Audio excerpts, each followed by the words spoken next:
Keep in touch with the Wolf Connection Podcast on our Instagram handle at the Wolf Connection Pod, or email us your questions, comments, and guest ideas to podcast@wolfconnection.org. Thank you for your support, and howls to you all. Welcome to the Wolf Connection Podcast. I'm your host, John Kaufman.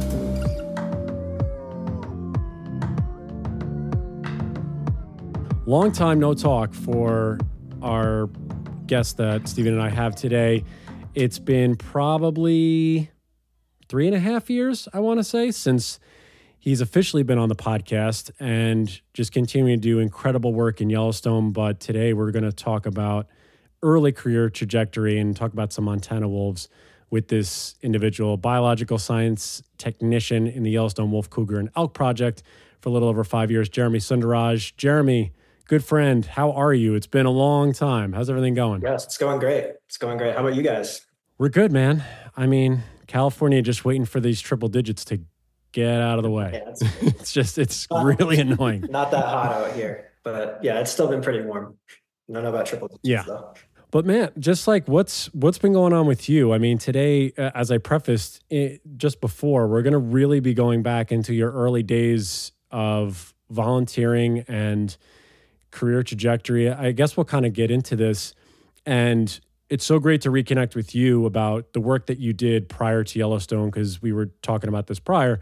Yellowstone, we talk about a lot, about the packs, about the biodiversity changes, things that are happening in the park, because it's so in front of everybody's face and it's very much there. Why does this specific time for you, and we're going to be talking about your wolf trapping days in Montana, why does this stick with you so much, and why did this affect your career trajectory so, like, to get down the path where you are now? Yeah, I think, Yellowstone, and I love Yellowstone. The research done here is incredible. The people I work with here are amazing. But looking at it from a Montana perspective, those wolves don't get a lot of screen time. There's a ton of wolves in Montana. There's about 1,000 wolves across the state of Montana. And they're just as incredible as some of these Yellowstone wolves, right? So we hear the stories of 907, the famous 06 female, 2142, 302, those animals.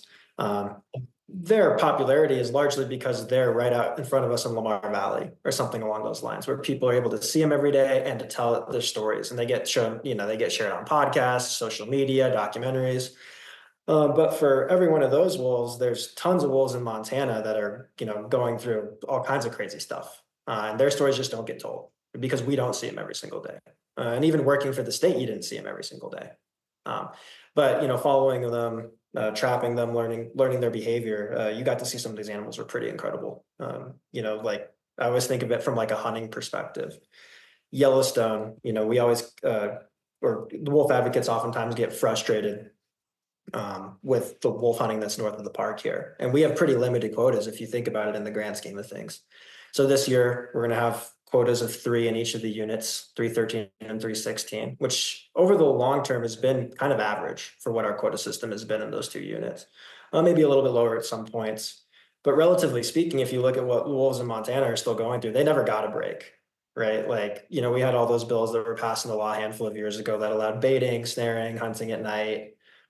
And it completely removed the quotas north of the Yellowstone National Park, but those quotas were very quickly reinstated, basically the next year, right? Because of the controversy that Yellowstone wolves bring to the table. Montana's wolves never got that break, and they still haven't gotten that break. There's some quota system in place, obviously, but the baiting, snaring, hunting at night all still continues to go on outside the park, and these wolves continue to just kind of crush it. It's crazy to hear their stories and how they adapt to all of that. Because what do you do, right? I mean, no one's crying for you in a way, right? You as a wolf have to live still. You have to have pups. You have to, find a mate.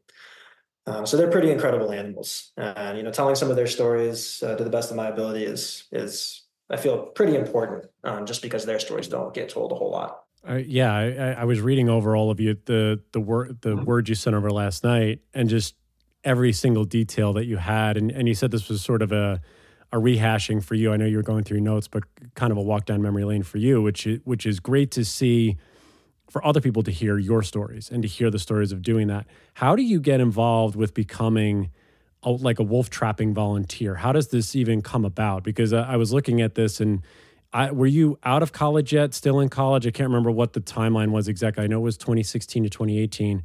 but where do you find an application? How does this even come about for a young biologist or trying to get into this field? No, it's actually kind of a funny story for me. I had worked in Yellowstone for a while up to that point, right? I think I had actually volunteered for my first summer on the summer predation crew doing cluster work hiking the carcasses in the summer of 2015 in Yellowstone. And I was pretty convinced I would actually be back the next summer, kind of as a full-time volunteer for the program. And I was just at a conference in Missoula, a Wildlife Society conference, and I saw Liz Bradley, who was at the time the wolf specialist for this for the region, or Region 2, which is the area surrounding Missoula. But she was kind of moving up into a different biologist position. And so, it was kind of the last day of the conference, which is kind of funny thinking back on it. And I walked up to her just because, what else are you going to do as a college student and just say, hey, I heard you trap wolves, like, is there any chance you might need some help this summer? And she was like, well, I'm not doing that anymore, but here's the contact information for the person who's kind of taking my place. And his name was Tyler Parks, and he's still working as the Region 2 wolf specialist right now. And I basically ended up calling Tyler up, and, we talked, and I just said, yeah, I'd be interested in volunteering for you for this summer. And it was kind of really that easy. That was pretty much it. So, Wow. I rode along with him a couple times before the summer started, and then we were into it. And, I think a lot of people in Yellowstone were kind of surprised, like a lot of the wolf watching community was like, oh, you kind of just disappeared. And man, I was hooked on that place. That area around Missoula is pretty wild. And I don't know if things had gone differently. I'm not sure I actually would ever come back, but, yeah, it was a kind of a crazy story and a very, very cool area, for sure. Areas that are just as wild as Yellowstone, if not more wild. So, Wow. yeah, crazy story. And so what was your Uh, first trapping experience like? And also I'm curious about sort of the basic logistics of trapping wolves or a wolf. Are you selecting an individual that you'd like to trap usually? Is there even a way to do that effectively, or is it just any wolf is as good as any other in terms of trapping? Yeah, it's a good question. We had always joked that anything with two legs and a tail, half a tail, would get a radio collar. Of course, that was a joke, right? But so that probably answers your question in and of itself. Wolves are very difficult to trap, so that's kind of a Yeah. common it's common. It's misinformation in Yellowstone. I mean, you think you just throw a trap in the ground and all of a sudden there's going to be a wolf in it the next day. That's not how it works, right? So we would use leg hole traps. Basically like a big mouse trap. They're snap traps, rubber jawed, so they wouldn't do a whole lot of damage to the wolf's foot. And you basically would go out for about 10 days. We call that a hitch. And you would scout the area. So you're driving around a lot of the dirt roads and you're looking for wolf tracks. Because if you find areas where wolves are coming through consistently, and the chances are over the course of 10 days, you're going to have them come. From like a Yellowstone standpoint, I mean, most people are familiar with the Junction Butte Pack and their den site at Slough, right? The trails kind of coming and going from the den, they're using very frequently. So if you were to trap there over the 10 days, in theory, you're going to get wolves at least walking by your traps for a chance for you to catch them. And that was kind of our goal. There's not a whole lot of targeting. I mean, you would always dream of stuff like getting the old smart one, and because that was ideal. Those wolves just do really, really well in Montana. I mean, they're so used to getting trapped and shot at and everything else. If you can get a radio collar on one, you're like, oh yeah, Hmm. we've got contact with that pack for a long period of time. And there's a couple we'll talk about today that fall into that category. Man, they're just incredibly smart animals. So a lot of times, you're like, yeah, we'll be happy with a puppy. So this time of year used to be gold for us because the pups are dumb. You could basically just dig a dirt hole and Yeah. throw a They're trap in kids. it. And, I mean, still you might not catch them because traps are tough, but they're a lot easier to catch than the adults. Um, so yeah, you're going for whatever steps in your trap basically. And if you can get one collar in a pack in Montana, you're feeling pretty good about yourself by the end of the day. Occasionally we'd get helicopter capture in the wintertime, but it's so forested in places and it's tough. So if you were pulling after 10 days and saying, we got one wolf in the pack, you're pretty happy. Did you find that wow. there was a certain age group of individual that had a tendency to get trapped? Pups for sure. Definitely Yeah. pups. I mean, my boss Tyler was like, I don't know, he's an incredible wolf trapper. So he would always somehow end up catching like whatever, the dominant male, the lead female, just like out of the blue, and then act like there's no way he could have ever done that. But I would always catch, like, I mean, if I ever caught anything, yeah, it was either a puppy or I did catch one that became the dominant female. And that was That was like kind of the last wolf I caught while working for the state. I was pretty happy about that. So That's like the brag yeah. in that Yeah, there were community. a couple of good ones I got, but yeah, catching those smart ones. I mean, it's, you have to boil the traps and like you have to like you're wearing rubber gloves and making sure that you wash your laundry with unscented detergent. And they're smart too. They'll dig your traps up, right? Like so we would have times when they would just go through and find your trap line. They just go and dig every single trap up in your line, which is cool in hindsight.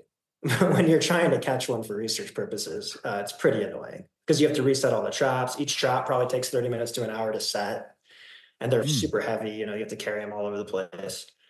And it doesn't leave you feeling good either, right? Because you still feel like if you reset them, like, okay, well, yeah, they're gonna figure it out the next time. And these wolves are getting trapped all the time, right? I mean, so we were always jealous of like at that time, like new wolves were showing up in California and wherever else or the protected areas, and we were like, man, it must be nice to just have wolves that don't get trapped every single winter because you could probably just throw whatever out there and they'd step in it right away. I'm sure that's not completely true, right? But that's what we always talked about in Montana. So we'd always joke like, oh yeah, wolves in Montana and Idaho have to be like smartest wolves on the planet. I'm sure we were just trying to make ourselves Wow. feel better a little bit too, but That's wild. That's wild, man. I mean, just to see, because I was reading some of that stuff in all your stories about, they would dig, like you said, dig up the traps. And for you, like you said, I guess the frustration level must be at an all-time high, especially when you only at, because a hitch is only what, 10 days you were saying? yeah. Roughly, like a hitch is 10 days. And so you're out there. Just describe too, and I think I was reading this also, but the main purpose back then, I think, and probably still to this day, what was the reason to try and trap and collar? Is it the same deal, like population size, see what the deal is, where they're traveling, where they're traversing, and just describe too what that region of Montana looks like, because you said more wild than Yellowstone. So what are you traversing through with Tyler and other folks? Yeah, totally. So yeah, I mean, it was basically four different general valleys. So we have the Upper Clark Fork and the Lower Clark Fork River around Missoula, and the Blackfoot Valley, which is to me the wildest. That place, and the reason I say the wildest is because yeah, certainly there's not a lot of road access to a lot of this stuff. But in addition to that, like they have everything. Like, I mean, there's great gray owls, there's lynx, there's wolverines, there's grizzly bears. Like it's basically like Yellowstone, just not no one knows it's like Yellowstone. Well, at least it's not treated like Yellowstone with tons of people coming to see these animals. So from a wildness standpoint, that place was just crazy. It was nuts. You're like, you have to stake your traps and you always have to check from a truck because if the nightmare is not that you catch the adult grizzly, because then it can probably dig out the trap because bears will obviously dig. But if you caught a cub, with mom on the loose, and especially if you like hike your traps in and you're hiking up to it or something like that, you can imagine like the wild scene there. So there was always a constant struggle in the Blackfoot Valley with grizzly bears, just because you'd have to stake all your traps, which is a lot more effort. So that's kind of the study area, but yeah. Yeah, that's what. Yeah, I can imagine there's a lot of things. I mean, let's get right into some of these stories. I mean, we'll start with your first Bitterroot hitch. That was the one that kind of caught my eye first. Just talk about the Divide Creek pack. We'll just sort of go through this. And to preface this, you guys you were volunteering and helping the state, correct? So if you got ranching calls about depredation or there was wolves in the area, you guys would get diverted sometimes from doing research and general population study to trying to figure out or help someone in the community, basically, right? So you guys were kind of going back and forth. Did that ever interrupt any of the hitches and stuff? Yeah, absolutely. And I guess I forgot to answer that. So why we were actually collaring for management certainly was for some of that, right? So like from a non-lethal standpoint, if you're going to employ range riders to be in cattle, kind of, getting wolves out, it's really nice to know where the wolves are. So for that purpose, putting radio collars in for management standpoint is really, really important. Also, that's typical of a lot of the state agencies is you're looking at management. You want to know how many wolves there are in the state. So that's the target a lot of times of what Montana is trying to do. There's other little research projects that'll pop up from time to time in different places like that. But generally state agencies are a lot different, like from working for the National Park Service, we're doing here in Yellowstone, because it is very research focused. We want to answer these questions about wolves just to kind of learn about their behavior for various reasons. But outside the park, a lot of times you're thinking, okay, how can we help people better live with these animals? And how can we keep an idea on how the population overall is doing in the state of Montana? And, that kind of relates to a lot of different things, whether that be hunting seasons, to whether or not things get relisted or all that kind of stuff, right? So that's kind of how to answer the management question. Getting to the Bitterroot hitch, yeah. So that first Bitterroot hitch, we actually went down and we were working on an elk calf study first. So we were trying to catch and tag a bunch of different elk calves. And then we actually got a call from a rancher in the Blackfoot Valley about the Arastra Creek pack. And this pack, at least from Tyler's standpoint, I never thought they were all that bad, but I guess I got the easy part, the end of the story. For years, they were just very, very difficult to trap. They lived on private land, so you'd have to get permission to go in there from the rancher to go try to catch them. But they wanted a collar in there because the wolves were in their cows a lot. And their den was just like right there. Like you drove next to this like little water trough and there's a hole in the ground just over here that the wolves are born in, right? So you think like this is kind of a slam dunk from a trapping and radio collaring standpoint. Like you should be able to catch it. There's a ton of grizzly bears, so that also increases the difficulty. But for however many years, I think Tyler just could not ever catch them. Tyler and Molly, his wife, just could never ever catch those guys. They struggled and it just didn't work. And it was always frustrating because we might have better leads somewhere else. Because we had been doing this Bitterroot elk pitch and we had found, I think, 3 different packs. And so you're like, oh man, this is great down here. But then you get the call, oh, the wolves are close to the cows. You're packing up and heading north. It doesn't really matter what your chances are of actually catching them. So you definitely have to respond to any rancher calls pretty quickly while working for the state. So a majority of the time, it sounds like it was capturing individuals to put collars on them. Did you ever relocate? Not in that kind of standpoint. I mean, you couldn't do an effective job of it, right? Like if you catch one, like what's it really going to do? Yeah, it's not going to do anything. Like, I mean, and wolves, at least in that case, certainly, they're probably it's probably pretty likely that individual might come back. And not all of these wolves were even like livestock problems, right? So the Blackfoot Valley, and I'm sure we'll talk about this later, has a very good coexistence program. But some of that does hinge on the radio collars being present, right? So a lot of these wolves aren't even killing livestock, but we don't want them to start. So to implement all these non-lethal methods, it does help to say, okay, the rendezvous site's over here. So maybe let's keep the cows away from that. The wolves are in, a range rider can ride out and say, okay, the wolves are in the pasture this morning. I'm going to be extra vigilant. So that always helps. So that's kind of the general idea of what those hitches look like. Just to divert for a second, just because I want your take on this as a wolf trapper, it sounds like wolf trapping is really hard to be. It's really hard to be consistent, and it's not very predictable. It ranges from mildly hard to extremely hard.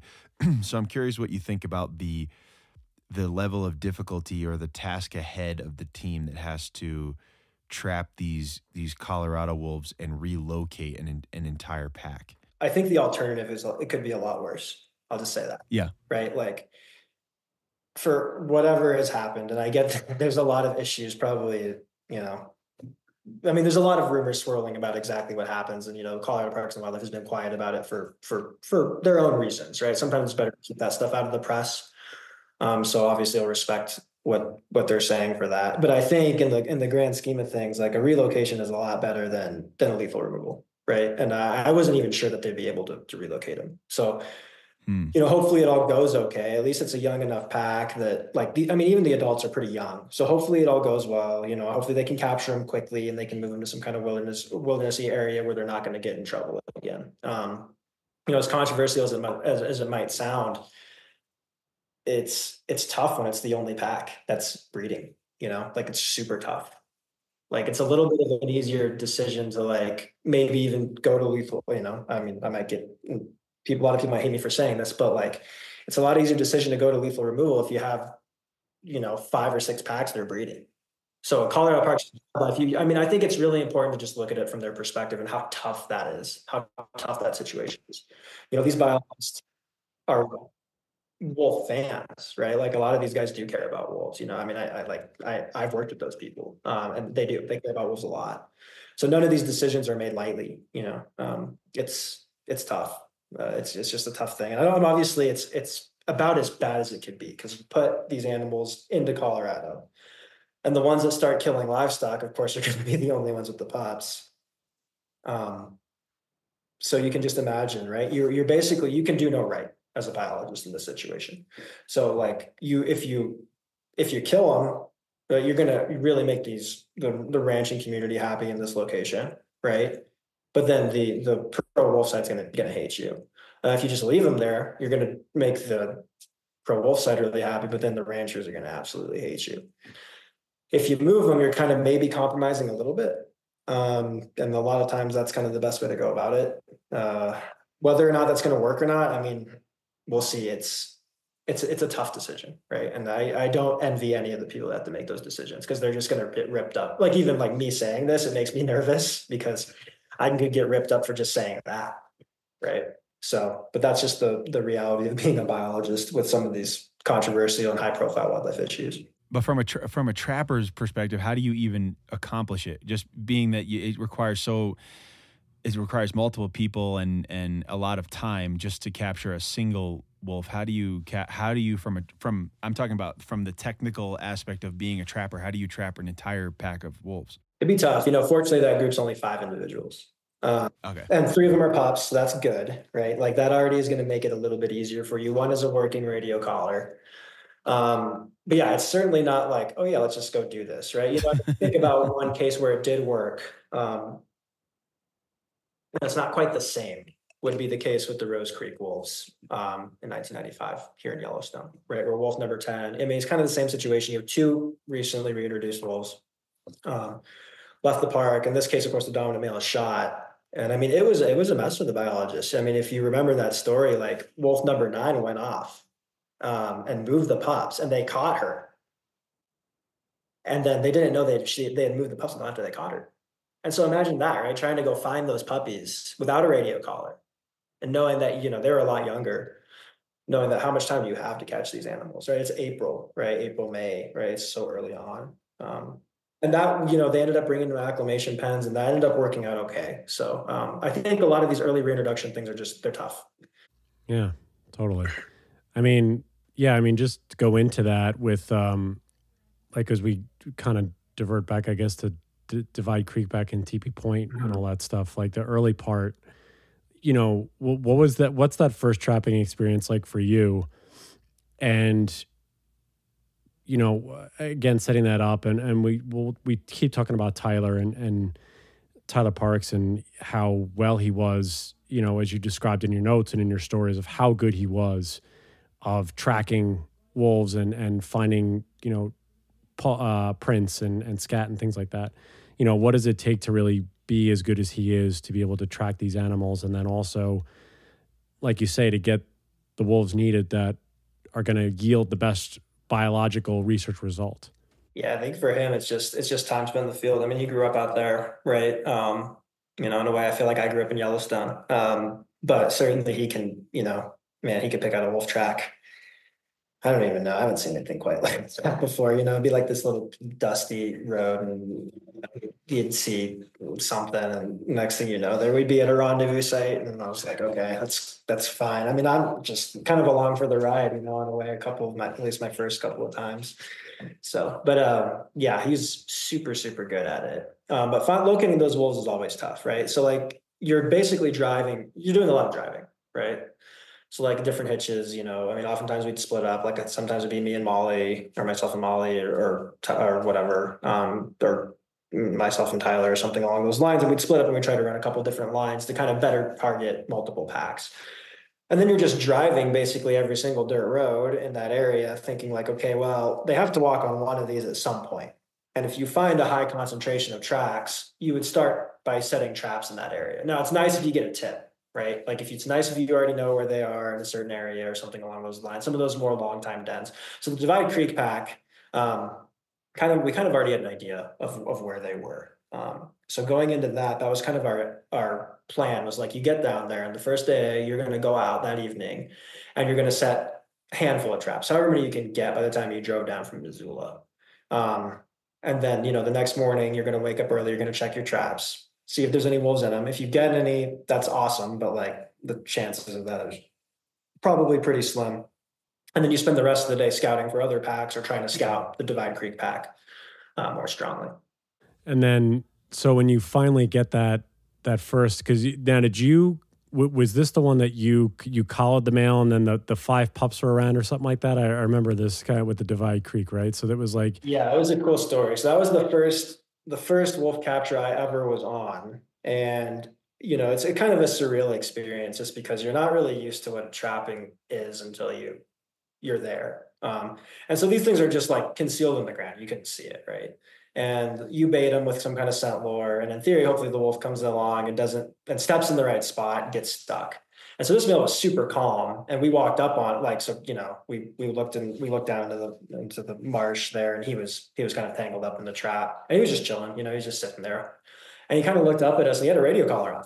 And so we were like, oh, okay, like this is interesting, right? This wolf's been caught. And he had an orange duct tape on his collar, which basically meant he was a wildlife services capture. So he had been in some kind of livestock depredating pack at some point.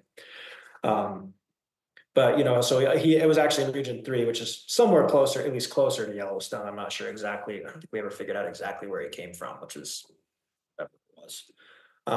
But then, yeah, we went down in there, we replaced his collar. And then we just kind of hung out with him until he was up on his feet, and then he was off. And so then the next day we were like, hey, let's go, you know, we used a GPS collar, it uploaded in a couple places. And we were like, hey, let's go see if we can check on and see how many pups he has. So we kind of snuck down in this big valley. We were up on the top. We were looking at the bottom. We just had binoculars, you know, we're just kind of looking. And all of a sudden, like a black pup just runs across this log. And, you know, like who knows if he's going to be the one that pops out or whatever else. And then sure enough, these 5 pups are frolicking around. And, you know, the day after he's gone through this capture process, who comes frolicking out of the bushes, but this male we just caught, and he's playing with his puppies. And, you know, so like I have of course, my, you know, long lens, it doesn't do it justice still. I'm like taking pictures of him sitting down there on the roads, running around logs. And, but then, you know, so we were pretty happy. We got the pup count, we have a collar on the dominant male, and we're like, we're done with Divide. We got him, right? So that was, it was a pretty cool way to start, you know, your first wolf capture, and knowing especially that ended up being the lead male, which is cool. Wow. So you guys check the traps the morning after you set them? Yeah. So every single morning you're checking the traps. If it gets hot, you're checking them. You're doing a trap check. I mean, does the technology not exist to set up like remote trail cameras that you can access remotely, or is it just a budget thing? It does now. It didn't then. It has to be, oftentimes it has to be in cell service. But yeah, I was actually just talking to those guys. So Tyler and Brandon are trapping up there now in Region 2. And they're like, yeah, it's kind of nice because basically these cameras, you know, you can put it on the trap and it can send you a picture whenever you want. So it'll immediately tell you if it triggers. But then you can also like say, every morning, send me a picture so I can see what the trap looks like, right? Just in case it goes wrong. So you're not leaving a wolf in the trap. Right. They can use that now more so. So then that kind of like, it also like reduces the chances of a wolf slipping out of your trap. It would reduce the chances of something like sitting in your trap for a long period of time. And also whether or not you even need to go up and check the line. Exactly. Right? Like, you know, if you can just kind of hang out and scout other packs or whatever it might be at that point. Obviously there's, you know, you gotta take some leeway on it a little bit, right? You don't want to get too spread out by any means, but that's kind of the wave of the future when it comes to wolf trapping. But for us, we had these little like trap transmitters that you put in the trap, and it's kind of like the reverse of a mortality signal. So basically if it moved, it would trigger, but sometimes they didn't work. So we would always check back then. And like, especially as it got warmer in the summer, the forecast is going to say it was 100 degrees. The last thing you'd want is like somehow there's a wolf sitting in a trap in 100-degree weather, right? Like you do not want that at all.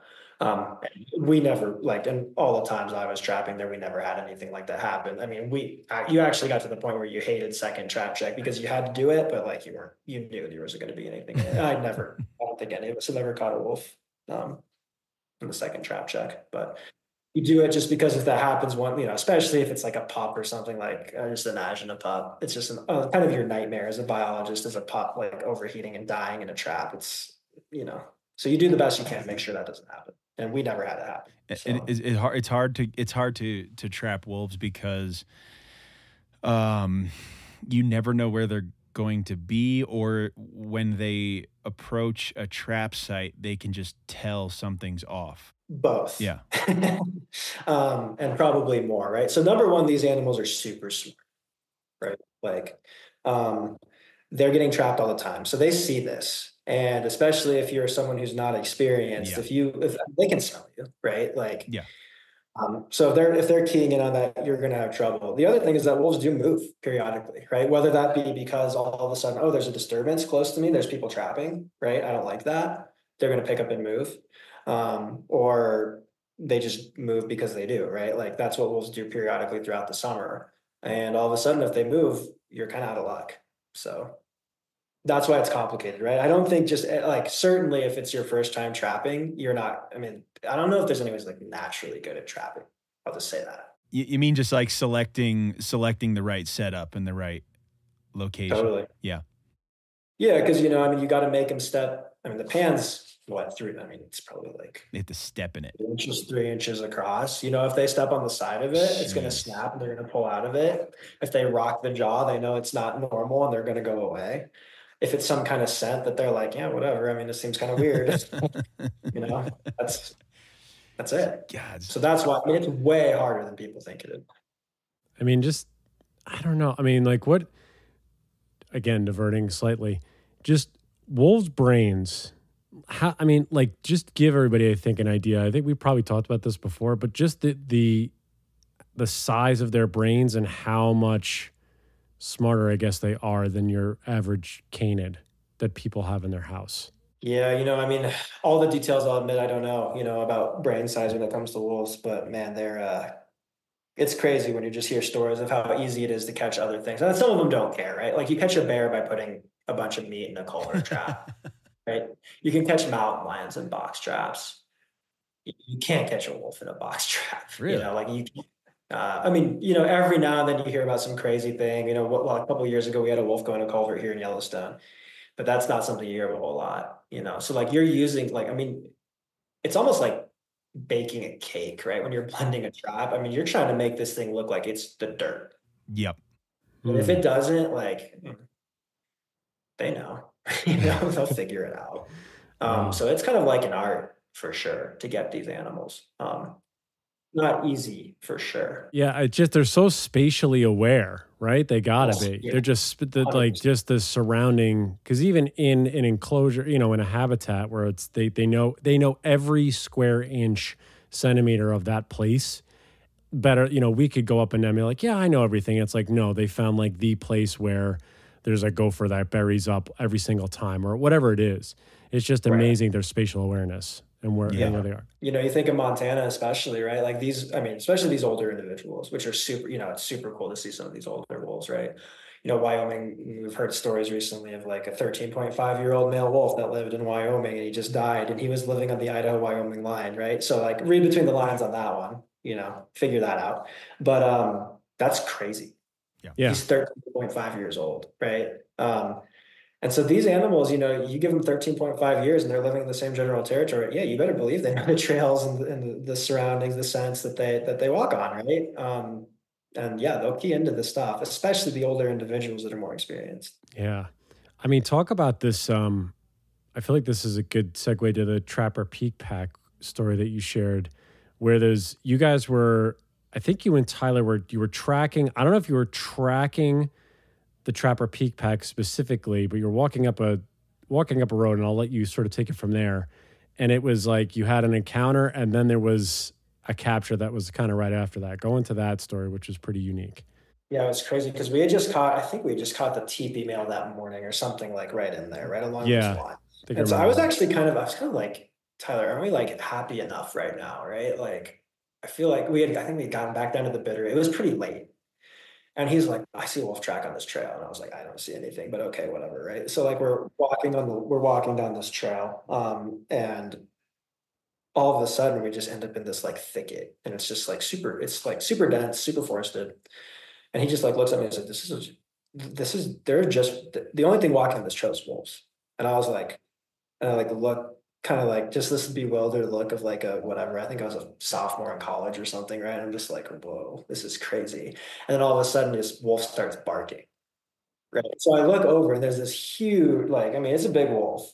and he's pretty close to us and he's barking. And like, I remember just like looking over at Tyler being like, oh man, when they start barking like that, you're like, the pup's right here, right there. And so like, I remember, I think it was that night, funny, we were out there till like midnight setting traps in the truck light on these dirt roads. We're always scared because there are a bunch of skunks running around out there. Like the last thing you want to do is catch a skunk in a wolf trap. It's like, I mean, it probably wouldn't hurt the skunk, right? Those traps are made so they wouldn't hurt anything. But man, if you were trying to get that thing out of the trap, sprayed, yeah. Oh yeah, 100%. But so yeah, that was just that excitement, with like, I mean, we had already been doing pretty good. And so for someone who's just like, I was just happy with whatever wolf capture happened, at that point. I'd never been a wolf capture before that hitch. And so at this point, we've caught divide, we've caught TB, and then trappers just all of a sudden like, okay, they're right here. And so you're thinking like these 3 packs that we were really trying to get, we might be able to get all 3 of them in one hitch. And I was like, man, this is cool. We can make all the cool maps and like look at their behavior. We're doing the Bitterroot elk study at the same time. So seeing how that, kind of overlays with the elk calf stuff. It's pretty exciting. It just seems like man, because when I was reading through all this stuff, it really just seemed like that first year for you was such an evolution for you to just like go through. I mean, just talk about, I guess personally, to go through that first year and have the success really that both you, Tyler, and all 3 of you had, trapping, collaring, having all this research and having this stuff as more of a baseline for population size and things like that. What was that like for your first year and a half? Really? Yeah, I mean, I think it was kind of woke me up a little bit, because people always in Yellowstone are like, oh, there's not really that many wolves in Montana, and I mean, being like having been in Yellowstone, I mean, I don't really know if there's that many. It's like asking you guys, like you don't really know, like, are there a bunch of wolves in Montana? You guys haven't been up there to like see, right? And so all of a sudden, I'm thinking like, okay, we're at this campsite, and there's like a pack over here, there's a pack over here, there's a pack over here. There's more packs over there.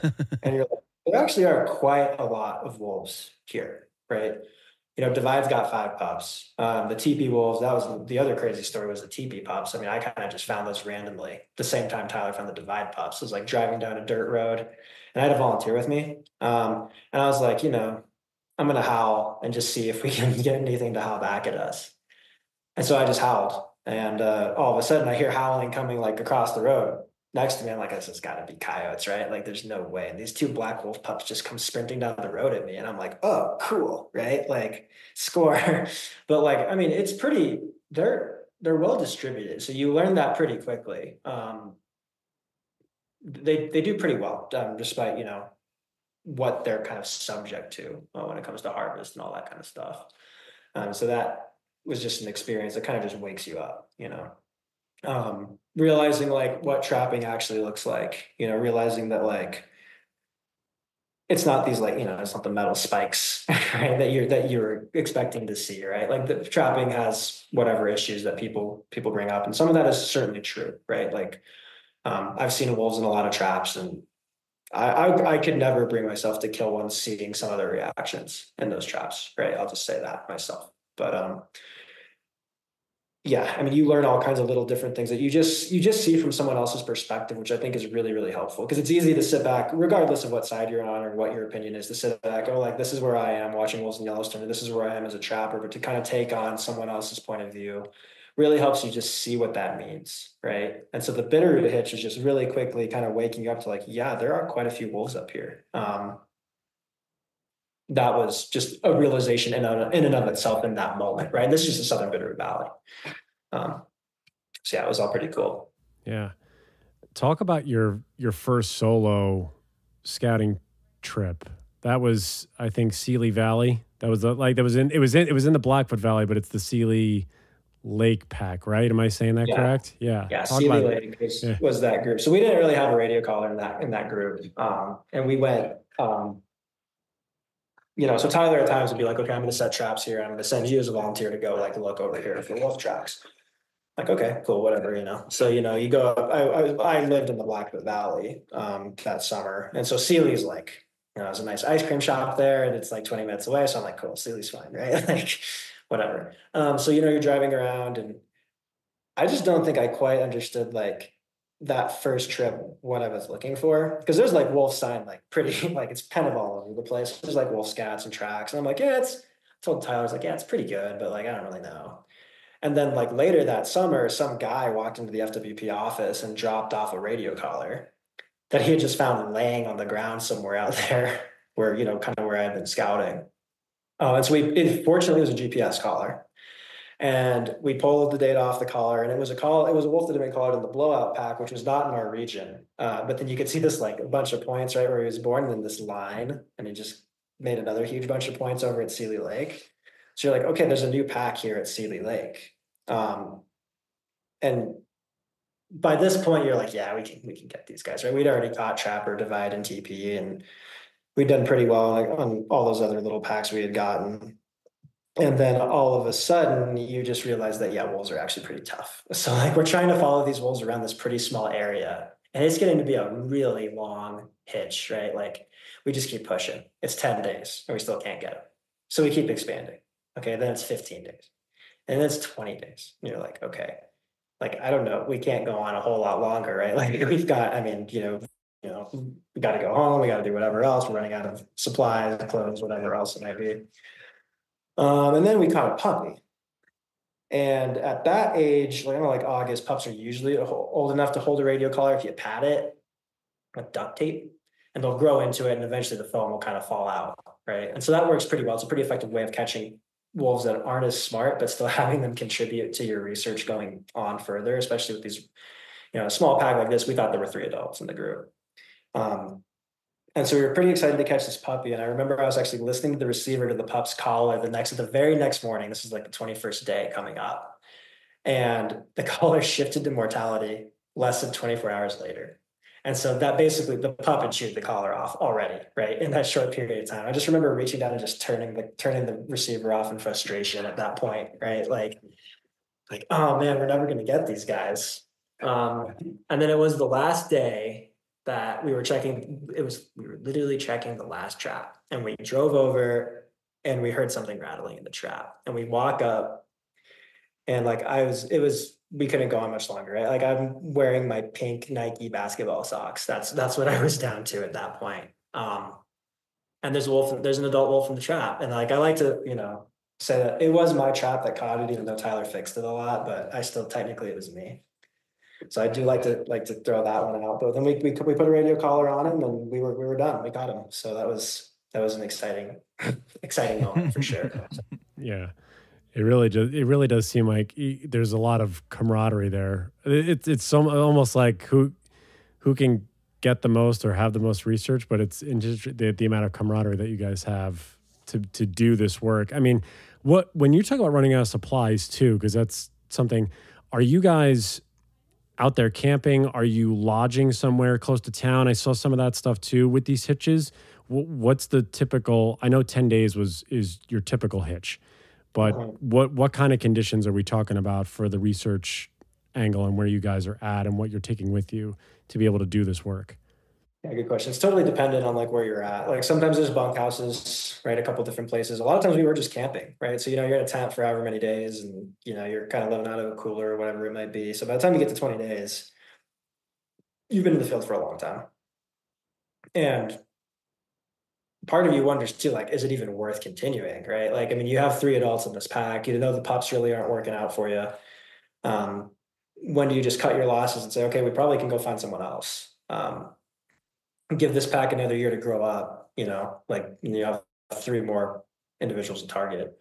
But yeah, that one happened to work out. That was kind of a cool little story. And then the new pack, that pack's still around up there today. So it's cool that he, the blowout male had a pretty black face. He's a gray with a black face, and we never caught him again, but yeah, you'd catch him on trail cameras for the next couple of years, and you knew he was around too. So yeah, cool little pack of wolves for sure. Yeah.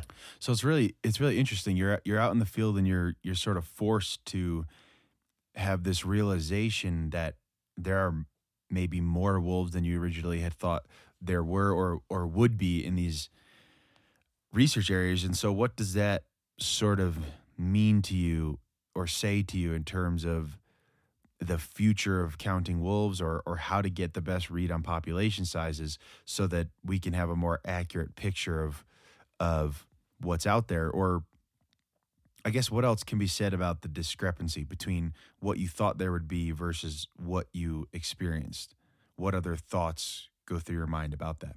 Yeah, it's tough. I mean, counting wolves in Montana, and the first thing that I'll just say is it's complicated, right? It's really easy when I mean, I don't even know if it's really easy, but in a place like Yellowstone, it's relatively small. You know, you've biologists that are, I mean, I guess I mean, they're paid full time, right? Like we all have full time jobs, basically, monitoring these wolves. So you basically you could argue you have one person for each pack. Mm-hmm. Not quite how it breaks down ever, but like that's a lot different when you have, you know, 3 people, 4 people, whatever it might be, on 40 different wolf packs in an area that's 3 times the size of Yellowstone. Right. So like, how do you count those? Right. And like part of it too is like it costs money. So if you're paying like at least 2 different salaries, right, for a technician and for a biologist, you're paying for the drugs, you're paying for the trucks, you're paying for the gas and all that kind of stuff. I mean, the bottom line is, can you fund like literally censusing wolves like we do here in Yellowstone? Can you go out and count every single individual? And actually, you know, if you look at the FWP annual reports, they still try to do that to some level, right? Where they're trying to get their best estimate of how many there are. But the bottom line is when you start to get more and more wolves, I mean, I guess I'll be kind of cautious how I proceed here, but there's going to come a time when you don't need to do that anymore. But then management needs to respond to that somehow too, right? So that's the complication. If you don't have a way that's as accurate of counting numbers, you know, you might not want to go to like extreme lengths to kill a bunch of wolves, I guess, right? Like, but you know, like relatively speaking, still Montana's wolves are in good shape, even right now, right? Like, despite what a lot of people say, there's over 1,000 wolves in the state of Montana. So despite all the stuff that's gone on, they're doing pretty well. And so to that level, do you need to have an exact count, right? The answer is probably not. And like, to be honest, if you kind of like pigeonhole yourself into that, it's going to be very, very difficult for you to actually get that count. Right. Did they ever use drones for counting, or is that not a thing? We haven't. Wyoming, well, we didn't. I don't think drones were really a well-known thing back then, or at least we're kind of coming on the scene, but Wyoming's actually using drones now, which is actually kind of cool. So they'll actually fly over a den site and like a bunch of pups will come frolicking out. It's pretty It's a little airplane. So yeah, so it's happening. It's happening for sure. Those it only makes sense to use them, I guess. Totally. And you've seen obviously the evolution from, I mean, we're talking roughly 8 years ago when you were in Montana doing all this trapping and biological study and research. And so obviously the technology is hopefully going to catch up with the methodology of how to count and to track and to research all this stuff. I know even the collars, I think they're trying to do something different with the collars, I think. But again, side note on that.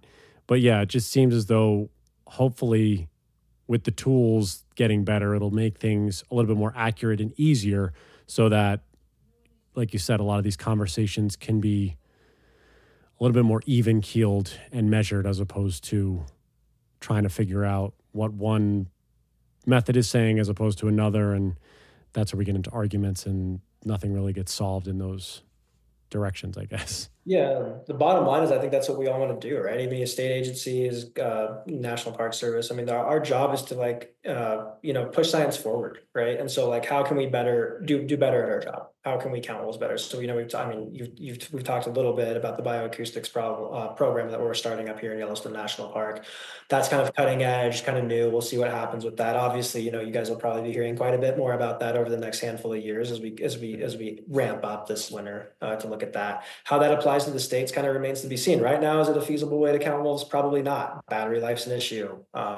The range on them is a little bit of an issue, right?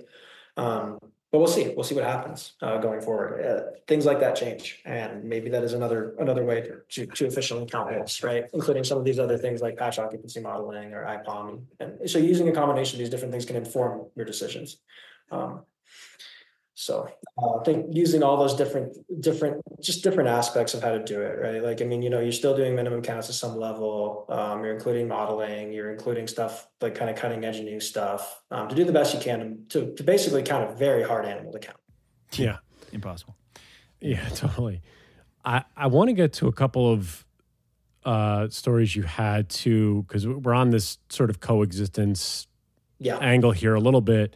And you had one in 2017 Inez pack. Is that correct? Did I say that correctly? Inez? Yeah, the Inez Wolves. Yeah. So Inez they, Wolves. Yeah, there one there, and then there's another one down the line. But yeah, talk about that one too, because there was a story there, and I don't have it in front of me, but I know you can obviously explain it better because you were there firsthand.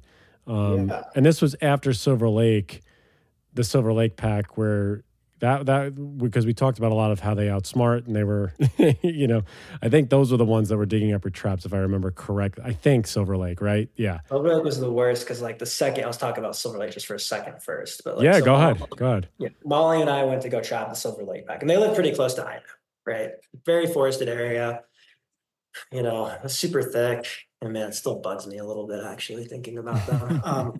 But so we went out there and we were like super excited about it, right? Like, I think this was my second year, at the beginning of my second year, like we're going to catch these things, no problem. The first night I howled and I could hear all the pups howling in the bottom of the drainage below me. Like this is going to be, a couple days we'll have one in the trap. So we set a bunch of traps out and yeah, they start digging up our traps. And it was a super frustrating hitch except for one moment, and I guess that's just where like for me as a biologist, it all comes back to me is the bottom line is just these animals are incredible. The moments you get with them, they're just so cool, so one night I was super irritated because we were setting traps that had been dug up. We were resetting them, right? I think Molly was mad too. And we were just going through a lot of stuff. We wanted to catch a wolf, right? And they started to howl below us just out of the blue. And so you're like, hate you guys, right? Like you just rub it a little bit more while you're at it, right? And then we were walking back to the truck and we come around the corner and bang, right in front of us, they're just in the road. And, seeing a wolf in Montana is pretty uncommon, especially kind of like a random thing like that where they're just there. And it was this old gray looking, it's probably a female, smaller looking wolf. And it's just crazy. Again, you see the smartness, right? She took one look at us, bang, she's gone into the woods. A couple of the younger black ones kind of like hanging around and like looking at us a little bit. The trees, like that moment, I think certainly stuck with me, still has over all these years, is like sometimes you don't need to catch them, sometimes just knowing just that moment right there is enough, right? Like, so that was pretty cool with Silver Lake. And then yes, the Blackfoot Valley was we'll talk about the Blackfoot Challenge a little bit, and that's the whole other thing, right? So coexistence is such a big issue across the Western United States. We're talking about Colorado, hear about it in Wyoming, you hear about it here in Paradise Valley. And the bottom line is like basically nobody wants their cows to get killed by wolves. And I think as wildlife advocates, biologists, we all should fall in the same camp. Nobody wants wolves to eat cows. It's not good for anybody involved. And so the Blackfoot Challenge started out basically trying to conserve the Blackfoot Valley. They didn't want it subdivided. They didn't want, the land that they grew up on to kind of turn into this development or whatever it was. But they realized that included protecting large carnivores. And so they started to implement these non-lethal methods. They do stuff like fladry, hire range riders. They would mulch carcasses so wolves and bears weren't getting the taste of them. But as a rancher, you can see how these wolves are scary. So the Morel wolves and then the Inez wolves, those two packs, at times were rendezvousing in the cow pastures. So just picture that, right? If you take a step back from how you feel about your, political point of view, whatever it might be, as a rancher, picture that your livelihood's right there and there's wolf pups playing in your cow pasture, right? That's terrifying. So how do you deal with that? And the Blackfoot Challenge did an incredible job through range riding, through flattery, through a lot of other different non-lethal methods of really limiting that. And so the rancher that actually had, I remember this like vividly. I remember talking to him and I asked him like, how long has it been since you had a depredation? And he was like, from grizzlies or wolves. And I was like, oh, I don't know, like both, whatever. Like, it's like, I think he's like 15 or 16 years. Wow. And so it's a long, right? Super successful. And so you have this like thriving wolf pack right there. This is probably wolf pack 10 individuals, which is a lot bigger than the average Montana pack of 5, raising their pups in the cow pasture. And then, this just shows how, like, I guess working with people who are different than you can be effective. Because I think that summer it was that a yearling wolf in the Inez pack killed a calf. First time in 15 years. And like, basically, the rancher there said something along the lines of, I think you should just kill that yearling because those alphas are good wolves. And like, I mean, that's a major step in the right direction, right? Like, so however you want to look at it, he might not like wolves. He might never like wolves, right? But going from 15 years ago when his attitude was something along the lines of let's kill every single one of them, I don't want these things in my valley, to those alphas are good wolves, that's where we make progress, right? So that's huge, right? Wow. Man. Yeah, I remember reading that. It was just, yeah, it's, it does show too the real life experience also helps. And I think people seeing this for their eyes as it evolves over time, because as you just stated, 15, 16 years without a depredation, then you have one happen, and to understand the hierarchy and to understand the familial system there, and that getting rid of any animal that has the wisdom and the wherewithal to teach the younger animals not to, to go play with the cows as opposed to, hunting the cows, or whatever that situation was like for him. Clearly, the recognition of that is, like, as you say, such a huge leap. And it's not too far to think that most people could see that themselves and understand. And that would certainly help bridge that divide or that gap in terms of, engagement and coexistence. And like similarly, that applied to the morel wolves too, right? Like, so there's a trapper that, like, I remember the first day I met him, it was probably one of my first years. And the morel pack at that point, there's a super small pack of wolves, right? There's like one male who Molly had collared, like, I think he was a yearling when she collared him, like in 2012 or something like that. And this animal was just insanely smart. Like, I remember hearing from my like house, I could hear a signal booming from inside my house. And I was like, oh man, this is a piece of cake, right? I'm finding this thing. So I went out to go look for him. Like, first summer, I don't see the wolf. He was there. I heard a signal all the time. Never saw him. And then I think it was in the shoulder season, actually, of my next summer, that I finally like got a glimpse of him running across a prairie. And he just like slipped into the trees. And so there was this trapper who lived nearby. And like, it's like coming from Yellowstone and obviously from a kind of a very different, just type of people you interact with. I remember walking into his house one day to basically just like talk to him about wolves, because he knew a lot about the wolves in the area. And he's got wolf pelts all hanging on his wall from the wolves he's killed over the past handful of years, right? And so it's just like kind of a shock to me walking in there. Nicest guy you'd ever meet, right? Pull you out of a ditch in a heartbeat, doesn't care anything about what your point of view is. Nicest guy you'd ever meet. But he killed wolves. And but we started to actually kind of work together a little bit in the shoulder seasons for sure, because he would like send trail camera videos, and like we would kind of tell him like how many wolves are in the pack, right? Obviously, like we're disappointed sometimes with some of the wolves he would catch or whatever it was. Like, he ended up catching that male's mate quite a few times over the course of 2 or 3 years or whatever, whatever the time span was. But the pack had gotten big enough towards my last year, and this is kind of how we wrapped up, my time with the state. They had 5 or 6 pups that year, and there was, he had a new black female who was the dominant female in the pack, that was with him, a younger female. And I always kind of thought she might have been from the Inez pack, but we don't do genetics out there, so we would never know. And Molly and I were like, it was October and we were trapping there. And I remember this is the one time I ever caught dominant female myself. So I was like super proud of myself this one time, right? We set a scent post, which is just basically like putting a scat, right? Another wolf scat there from some other line. And we came around the corner and she's in the trap. And man, she's a, cute little beautiful wolf. We put a GPS collar on her and we let her go.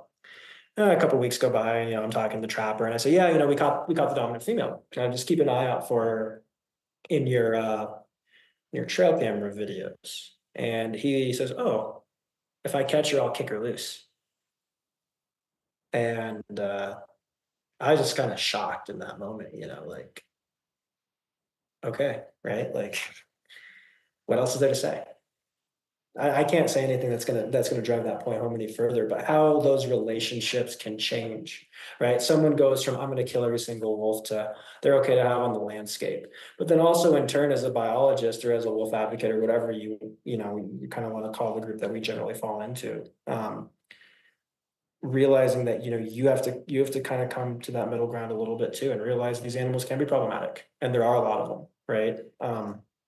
how do we best manage them going forward? Because there's room for them. There's room for wolves in Montana. There's room for wolves in Colorado. There's room for wolves in the Western United States.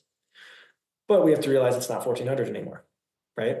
So we're going to deal with issues. There are going to be wolves that die. But that doesn't give us an excuse to like completely remove them all. But it also doesn't give us an excuse to say, oh, those ranchers just need to take a loss. I hate that statement, right? Like that's such an easy thing to say from someone who sits in Yellowstone and watches pups frolic by their den site at Slough Creek. But seeing that perspective from the Montana side, you know, it's pretty special. You said that last day in Montana, and I think this was part of it, obviously, with this Blackfoot Morel Mountain Pack, that this was iconic and sobering for you at the same time. Is there anything you wanted to add to the back end of why you felt that way? For everybody who was listening who didn't read this story or hear about this for the first time, like why for you was this 2.5 year span come down to that day and make it the way it was for you, that you felt the things that you felt on that last day? Yeah, it was a crazy last day, right? So like I woke up that morning. My car was packed. My car loaded up. I was going to Yellowstone, basically eventually to work winter study. And I just decided I'd take one more swing, swing out by the Morel Pack's territory just to see, what was going down. And in that moment, I drove by and they were there. So the dominant female's there. They call her the black female, the cute little female. We just caught. And the puppies are there, and then a couple of the yearlings, and of course the male's not there. I did get one last look at him when I flew, and I watched it. It was funny because he was running down a road I'd run down a million different times, and that guy, it's just, and he's still, he nothing. His story ended. Who knows? He just vanished, right? As probably many of these old smart wolves do, So that moment, just kind of the goodbye, right? I guess the emotional goodbye or whatever it is kind of the way of wrapping the story up. You can't make this stuff up, right? You see him on the last day as you're leaving for the last time, the pack that you kind of lived with for the course of 3 summers. But then the sobering part about it was like, it was elk hunting season. And I could hear just around me, and these people weren't like shooting at the wolves by any means, but there's elk hunters all over the place. I can hear bullets going off just around that area. And then in that moment, it just really came to me. It's like, man, these guys just, as cool of a pack as this is, this old smart male, this cute little female, and how they've like succeeded throughout, like you give them the cows, you give them the hunters, you give them all of these ways that you could not succeed, right? You get trapped every winter. They'd succeeded. They'd had these pups. They'd become a successful pack, and they just don't get a break, right? Like, it didn't matter if someone shot 2 of them. There's no quota that's closing that unit, right? Like it's not, or at least at the time, there wasn't a quota that was closing the unit. Even now, it's like not a unit that really closes. It'd be very unlikely that it would close. And they're dealing with that the whole time. So that was the start of elk hunting season. They're going to have to sit through that for the rest of the year. But, that old male didn't matter, right? Like, I mean, that's just how cool that moment was, but a surreal moment too, that just shows you what they have to deal with in Montana, and how incredible those animals are. So in a way of like kind of shifting that to just the respect for the animal and what an incredibly smart species, that has, that can really put up with a ton. And that they will continue to be successful. It's crazy to hear these stories. Like I mentioned, this old wolf. We heard the story in Wyoming, from Wyoming Fishing Game a couple of weeks ago of an old female. I think she's 12.5 years old, and that she lives in the predator zone. Shoot on sight 365 days a year. Don't tell her, right? 12.5 years old. Like she's crushing it. And so these animals are incredible, right? I think that's the main thing. That's the main point I think to take away from all of this. Is just realizing how smart they are. So 907, nothing taken away from her, but she's lived in kind of one of the more protected areas. And it's incredible she's made it to 11 years old. Love the wolf to death, right? Like I've watched her since she was a puppy.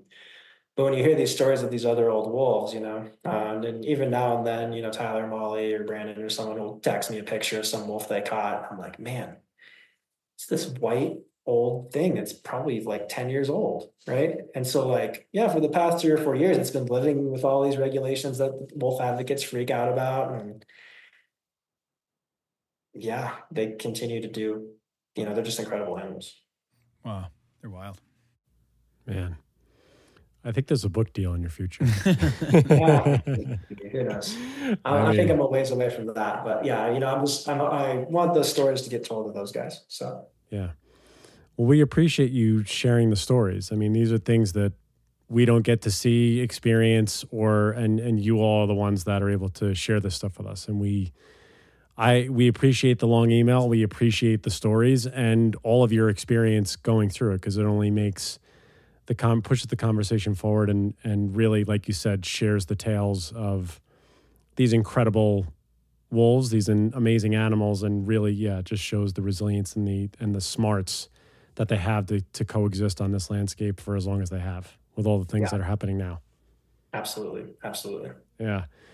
Man, Jeremy, thanks so much. This is great. I mean, we loved learning more, not just about the wolves, but about your past too. It's always great to go back. We're always talking forward and stuff that's happening now, but this was really such a treat that you shared all these stories with us. Really appreciate your time. Yeah. Thank you. Yeah. Happy to do it. Yeah. Just hang tight while we sign off. How's to you all out there, and we'll be with you next time. Bye, everybody. Looking for more information about Wolf Connection or the podcast? Please visit our website at wolfconnection.org, where you can donate, sponsor a wolf, or become a volunteer.